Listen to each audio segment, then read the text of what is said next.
south, it's down to 25,537.54. Market capitalization was further depressed to 8.79 trillion naira.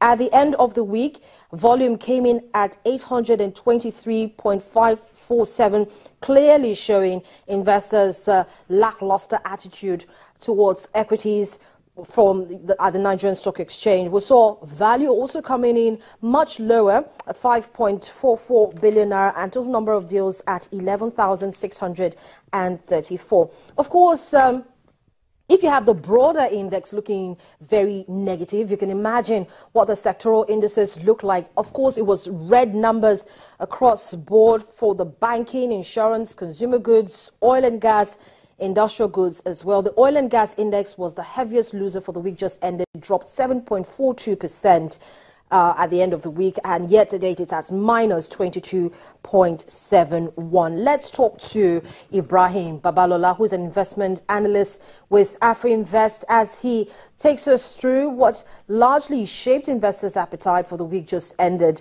A good morning to you, Ibrahim.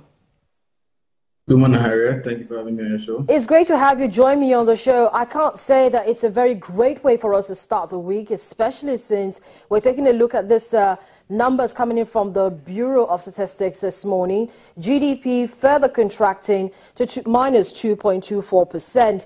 Give us your thoughts on that. Well, the GDP numbers were broadly in line with our expectations. We had expected a further contraction in the region of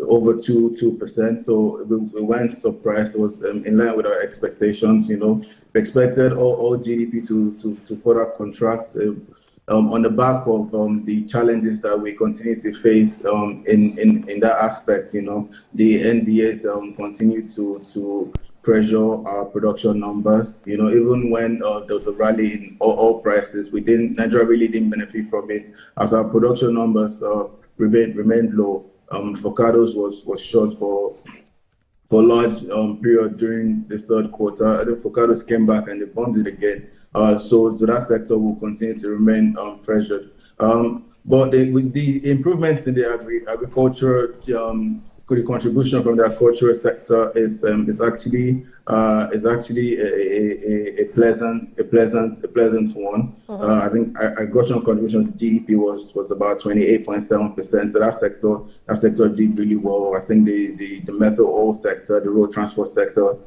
as well, contributing to the 3 basis points of improvement in non-oil GDP growth. All right, so in the coming days, how do you think this data will largely shape investors' decisions, especially since we see that agriculture has kind of come to stay? Investors seem to be taking a very strong apathy towards agriculture. So, what do you expect?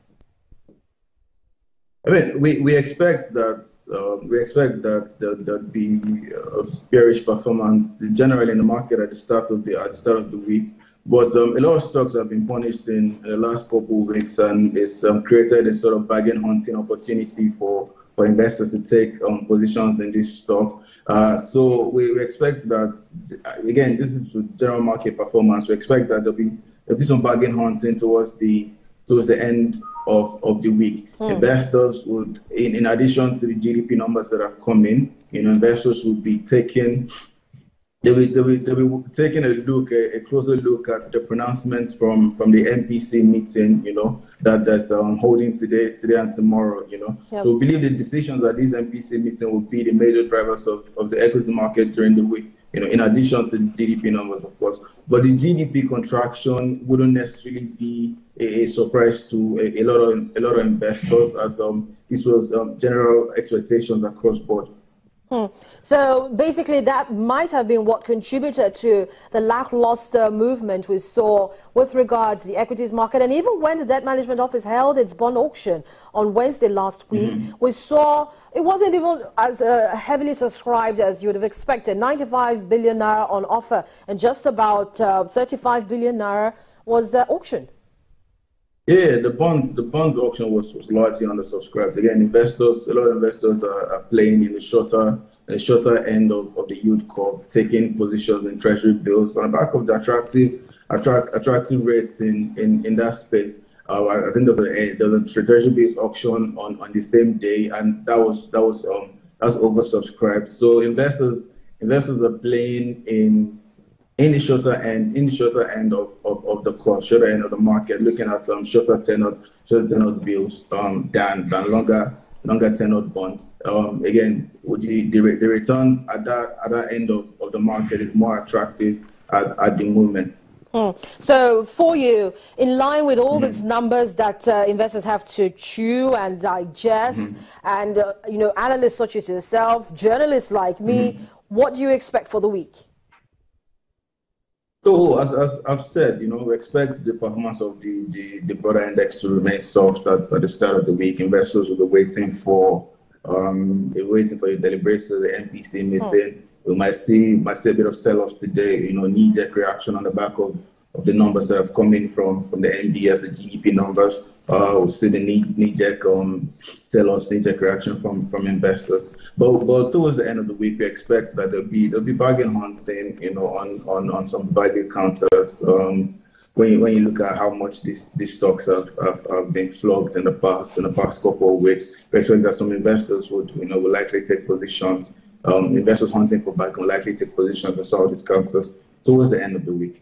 All right, Ibrahim, thank you so much for joining me on the program this morning and teeing off a very interesting week for us. We'll keep our eye on the numbers as well, as I'm sure you will. Have a good day. Thank you very much for having me, Harriet. Well, let's take a look at the result from last week's poll. We actually asked this question and we got quite a number of votes on it. What should define Nigeria's mid to long-term agenda for Trump's presidency? Should it be social economy, security, or good governance? Well, 37% said it should be social economy, 21% voted security, and 42% feel Nigeria's mid to long-term agenda for Trump's presidency should be governance. Well, we thank you so much for being a part of the poll. We've got a fresh one for the week coming right after this, so you get to stick around and know what the poll will be for the week.